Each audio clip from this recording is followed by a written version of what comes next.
uvek postoji. 18 ombudsmana ili zaštitnika građana, koliko ih ima na 3 nivoa uprave u Srbiji, nastoji da obezbedi poštovanje osnovnih ljudskih prava, ukaže na kršenje i neophodnost usklađivanja sa zakonima tamo gde je ono prisutno. Koliko su u tome uspeli, rezimirali su na obeležavanju decenije rada pokrajinskog ombudsmana koje je upriličeno u Skupštini Vojvodine.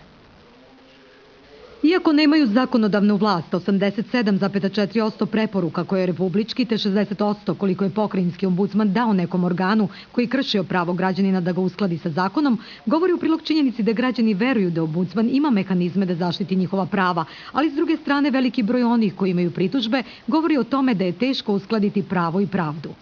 Sve dok postoji jedna jedina preporuka u kojoj je utvrđeno kršenje prava građana, a ona nije ispunjena, mi imamo situaciju da neki građanin ili građanke ili grupa građana Srbije trpi kršenje svojih prava. Statistika kaže da najviše trpe žene, a onda i deca. Žale se na nasilje u porodici. Ombudsman je tu da neke institucije pokrene, ali i opomene.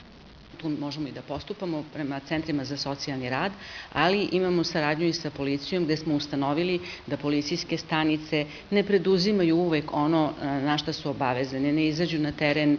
Dobra strana jeste to što većinu preporuka organi koji su prekršili pravo kreću da usklađuju sa zakonom u toku postupka. Zato svi građani koji nam se obrate nisu učinili uslugu samo sebi, već i svim ostalim građanima koji mogu da budu u sličnoj situaciji. Najviše preporuka ombudsmana, čak 90%, ostvareno je u oblasti prava na službenu upotrebu jezika i pisma. Kada ombudsman u prvom mahu ima i takvih slučaja, pokaže na kršenja prava, onda se iznenade i pokušavaju da objasne sa raznim smisalicama zašto ne koriste taj jezik. Pokrajinskom ombudsmanu građani se mogu obratiti putem Facebooka i Twittera i putem online obrasca za podnošenje predstavki na svih 5 jezika koji su u službenoj upotrebi.